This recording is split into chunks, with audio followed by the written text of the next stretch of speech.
Hello everyone, আবারও জাদুকিট e learning এর পক্ষ থেকে সবাইকে শুভেচ্ছা জানিয়ে শুরু করছি আজকের ক্লাস। তো আজকের তৃতীয় ক্লাসে আমরা সরাসরি কথা না বাড়িয়ে কাজে চলে যাচ্ছি। আমরা বলেছিলাম যে আজকের তৃতীয় ক্লাসে কোনো একটি জবে আমরা সরাসরি অ্যাপ্লাই করে এক্সপিরিয়েন্স নেওয়ার চেষ্টা করব যে জবে কিভাবে অ্যাপ্লাই করতে হয়। তো আমি এখানে একটু ফাইন্ড ওয়ার্কে ক্লিক করে দিচ্ছি, স্ক্রল করে নিচের দিকে যাচ্ছি।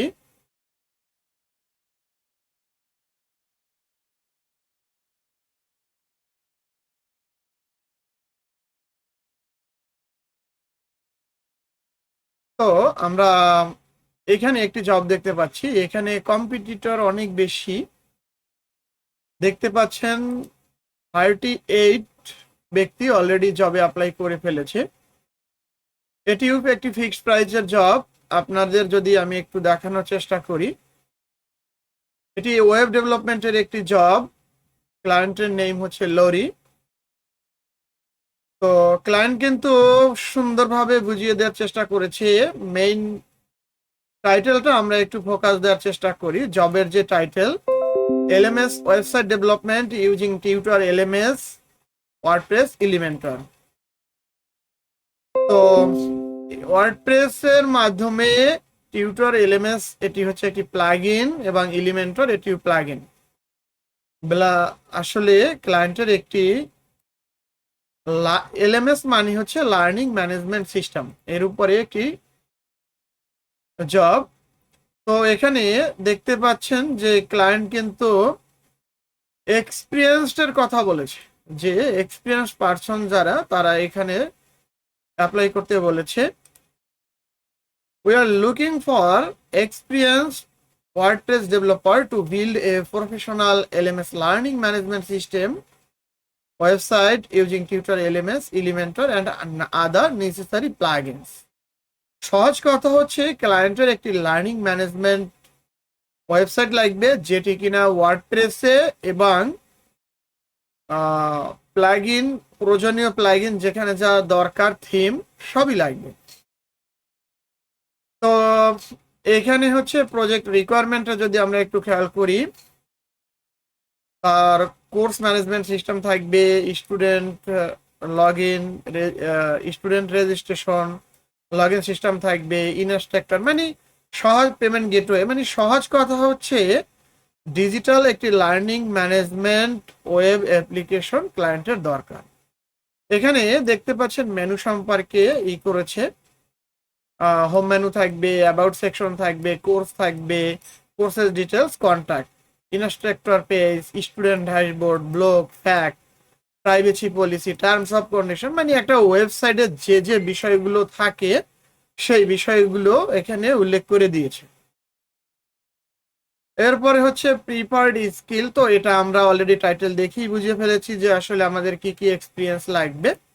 তো এটি ওয়ার্ডপ্রেসে যারা এক্সপার্ট লেভেলে আছেন তাদের জন্য জবটি, এবং কিভাবে জবটা ডেলিভারি করা হবে সে সম্পর্কে একটি ইনস্ট্রাকশন এখানে দিয়ে দিয়েছেন। তো এইখানে ওয়েবসাইটটি ট্রান্সফারেবল কিনা সেটি মেনশন করেছে এবং বোল্ড করে দিয়েছে। ক্লায়েন্টের এই কাজগুলো কিন্তু একটু ব্যতিক্রম লাগছে আমার কাছে, যে ক্লায়েন্টের সুন্দরভাবে কোথায় কি করা লাগবে এই এই বিষয়গুলো আগে থেকেই উল্লেখ করে দিয়েছে। আবার অনেক ক্লায়েন্ট পরে উল্লেখ করে। তো যাই হোক, এটি হচ্ছে এই এই যে কাজটি করার জন্য আমরা জবে অ্যাপ্লাই করব। তো দেখতে পাচ্ছেন সেন্ড এ কোটো, আমরা এখানে ক্লিক করে দিয়েছি। তো আমরা কি আওয়ারলি করব না রিকারিং পেমেন্ট, মানে ফিক্সড প্রাইসে জবটা করব না আওয়ারলি করব না টাস্ক বেস করব, এখানে অনেকগুলো ধরন আছে। তো ক্লায়েন্টের জবটা যেহেতু ফিক্সড প্রাইসের জব, আমি এখানে ফিক্সড প্রাইস দিয়ে দিচ্ছি। তো এইখানে আমি আমি দিলাম ইউনিক ইউনিক এলএমএস।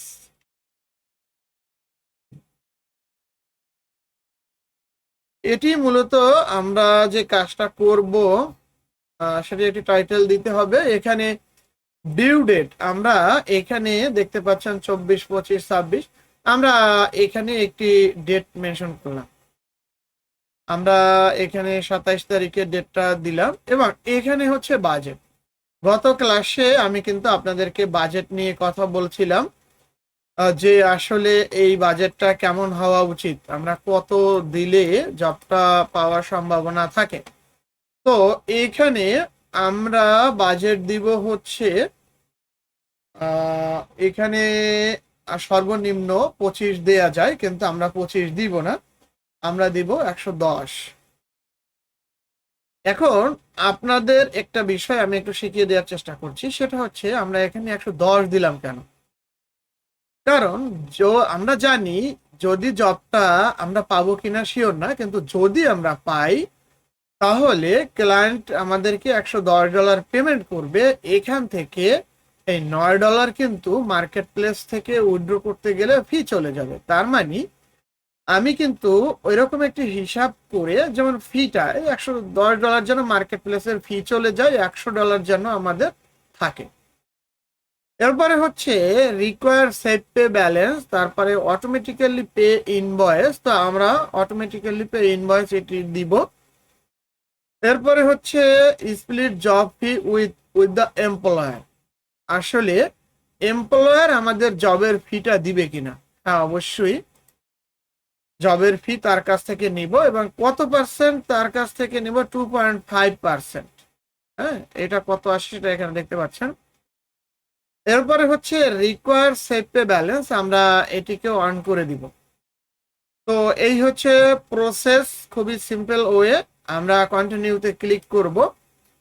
এইখানে হচ্ছে মেইন সেকশন, এইখানে হচ্ছে আমাদের মেইন পার্ট। যেমন দেখতে পাচ্ছেন এখানে 10,000 ক্যারেক্টার।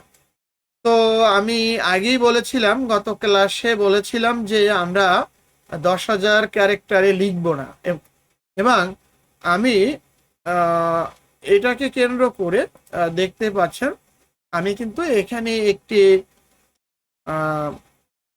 বর্ণনা মানে প্রপোজাল লিখে রেখেছি। কোথায় কি লিখেছি সেটা বুঝিয়ে দিচ্ছি। তো আসলে টিউটোরিয়াল যাতে বড় না হয় সেজন্য আমি এই কাজটি করেছি। তো আমি কন্ট্রোল V দিয়ে পেস্ট করে দিলাম। এবারে খেয়াল করে দেখুন আমাদের এই প্রপোজালটি কিন্তু মাত্র 554 ক্যারেক্টারে হয়েছে। এখানে 10,000 ক্যারেক্টার পর্যন্ত দেয়া যায়। তো যাই হোক, এই ছোট ক্যারেক্টারের ভিতরে আমি বুঝিয়ে দেওয়ার চেষ্টা করেছি। দেখেন, ক্লায়েন্টের লাগবে LMS সফটওয়্যার, LMS ওয়েবসাইট। তো আমি কি করেছি আপনাদের বলেছিলাম, গত ক্লাসের সাথে মিলিয়ে নেবেন। আমি কিন্তু বলেছিলাম যে আমাদের ফোকাস কিওয়ার্ডটা যেন এই প্রথম 2 লাইন বা 1.5 লাইনের ভিতরে থাকে। তো আমি কি লিখেছি, I can develop your professional LMS website using WordPress. কেন এখানে ওয়ার্ডপ্রেসের কথা বললাম, কারণ হচ্ছে ক্লায়েন্টের ওয়ার্ডপ্রেসের মাধ্যমে লাগবে এবং তার কি লাগবে, LMS ওয়েবসাইট লাগবে।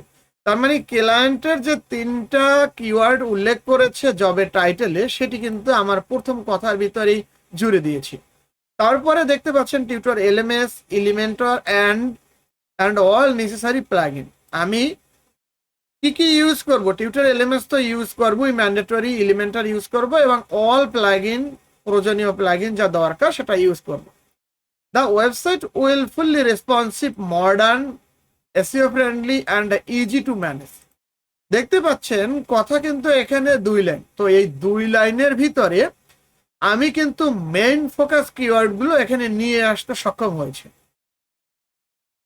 এবার দেখেন, আই উইল প্রোভাইড, আমরা কি সরবরাহ করব, complete LMS setup, required page, menu, তারপর হচ্ছে course system with student, instructor dashboard. কারণ এই যে কথাগুলো আমি এখানে লিখেছি এগুলো কিন্তু ক্লায়েন্টের জবের ভিতরে উল্লেখ আছে। তারপরে পেমেন্ট ইন্টিগ্রেশন, তারপরে speed security optimisation, full website zip backup, own hosting setup. এবং ক্লায়েন্ট কিন্তু একটা বিষয় উল্লেখ করেছে যে ক্লায়েন্ট নিজে যাতে এইটা হোস্ট করতে পারে। তো সেই রকম জিপ আকারে ফাইলটা তাদেরকে ডেভেলপ করার পর যেন দেয়া হয়। তো এখানে দেখতে পাচ্ছেন I have experience with LMS WordPress development project and can deliver quality work within the deadline. Within the deadline এইটুকু খেয়াল করবেন। আমি কিন্তু আরেকটি বিষয় এখানে উল্লেখ করেছি। একটা বিষয় আমাদের ভাবতে হবে, প্রথম 2 লাইন, তারপরে হচ্ছে ক্লায়েন্টের ফোকাস কিওয়ার্ড, তারপরে হচ্ছে উইদিন ডেডলাইন, মানে এইখানে যে ডেডলাইনটা আমি উল্লেখ করেছি সেই সেই ডেডলাইনের ভিতরেই কাজটা করে দিব, সেটা কিন্তু বলেছি। Looking forward for work with you, thank you. তো এখানে থ্যাংক ইউ দেওয়ার পর আমরা চাইলে আমাদের নাম লিখতে পারি। আমি মনে করি লেখার প্রয়োজন নেই, কারণ হচ্ছে আমার প্রোফাইলে কিন্তু আমার নাম অলরেডি লেখা রয়েছে। তো সেক্ষেত্রে এটা এক্সাজারেশন, অতিরঞ্জিত কোনো কিছু করার দরকার নেই। তো যাই হোক, এক্ষেত্রে আমি কিন্তু দেখতে পাচ্ছেন শর্ট একটি প্রপোজাল লিখেছি, এবং এই যতটুকু লিখেছি শর্টের ভিতরে কিন্তু ক্লায়েন্টের মেইন ফোকাস কিওয়ার্ড গুলো চলে এসেছে, এবং ক্লায়েন্ট কিভাবে চায়, কোথায় কোথায় চায়, কিভাবে চায়, সব চলে এসেছে। তো আপনারা এই বিষয়গুলো খেয়াল করবেন। তো এবারে কাজ হচ্ছে কন্টিনিউ। আমি কন্টিনিউ বাটনে ক্লিক করলাম। বিসমিল্লাহ, ইনশাআল্লাহ। তো এখানে দেখতে পাচ্ছেন আমরা পরবর্তী ধাপে প্রিমিয়াম কোটো, এটা না, এই প্রিমিয়াম কোটো বলতে আমরা যদি মেম্বারশিপ নিয়ে থাকি তাহলে আমরা আমাদের এই জবটি সবার আগে দেখাবে, সেরকম আমরা করতে পারি। তো আমরা এখানে মেম্বারশিপ নিই না। এখানে make this transaction earning will feedback will not added, আচ্ছা আমরা এটা অফ রাখবো। তো এনাবেল অটো অ্যাকসেপ্ট জব, এটা অন রাখলাম, কারণ এটা হচ্ছে ধরেন ক্লায়েন্ট যদি আমাদের জবটা অ্যাকসেপ্ট হায়ার করে আমাদেরকে, তাহলে ক্লায়েন্ট যেন ইজিলি আমাদেরকে আমাদের এইখান থেকে অ্যাকসেপ্ট করতে না হয়, অটোমেটিক যেন অ্যাকসেপ্ট হয়ে যায়, সেটি আসলে এটা অন করে দিলে অটোমেটিক্যালি কাজটি করবে। তো যাই হোক, সাবমিট কোটো, আমরা সাবমিট কোটোতে ক্লিক করে দিয়েছি। তো দেখতে পাচ্ছেন এখানে লেখা রয়েছে কোটো সেন্ট, এবং এখানে হচ্ছে 38 নাম্বার আমরা, এবং আমি এই মুহূর্তে যে সাবমিট করলাম, জবটা অ্যাপ্লাই করলাম, আমার কোটো হচ্ছে 39 নাম্বার। আমরা যদি একটু রিলোড দেই এটাকে, তাহলে দেখতে পাবো যে আমি এই জবটা যে অ্যাপ্লাই করেছি সেটি হচ্ছে 39তম ব্যক্তি হিসাবে আমি এই জবটা আমি অ্যাপ্লাই করলাম। তো যাই হোক, এবং এইখানে কিন্তু দেখতে পাচ্ছেন, যদি একটু নিচের দিকে আসি, এখানে কিন্তু ফুল উল্লেখ করে দিয়েছে যে fully website source file in zip format, কিভাবে ফাইনাল ডেলিভারি দেওয়া হবে সে বিষয়গুলো কিন্তু উল্লেখ করেছে। এজন্যই কিন্তু আমার জবের বর্ণনায় আমি সুন্দরভাবে এটা মেনশন করে দিয়েছি। তো এবার যদি আমরা একটু ড্যাশবোর্ডে যাই, তাহলে দেখতে পাবো যে আমাদের একটি বিট, মানে আমাদের জবে অ্যাপ্লাই করার একটি কোটা কিন্তু চলে গিয়েছে। তার মানে এই 10টা জবে আমরা একদিনে অ্যাপ্লাই করতে পারি, কোটা শেষ করে ফেলতে পারি, আবার চাইলে বেছে বেছে জবগুলোতে আমরা অ্যাপ্লাই করতে পারি। তো যাই হোক, বর্তমানের এই ক্লাসটি এখানেই সমাপ্তি ঘোষণা করছি, এবং যদি ক্লায়েন্টের তরফ থেকে কোনো ফিডব্যাক আসে বা আমার এই প্রপোজালটা ক্লায়েন্ট অ্যাকসেপ্ট করে বা আমাকে হায়ার করে, তাহলে পরবর্তী ক্লাসে মাধ্যমে আমি দেখিয়ে দেওয়ার চেষ্টা করব যে কাজটা কিভাবে করে জমা দিতে হয়। ধন্যবাদ। বর্তমানে ক্লাসটি এখানেই সমাপ্তি ঘোষণা করছি। ভালো থাকবেন, সুস্থ থাকবেন। আল্লাহ হাফেজ।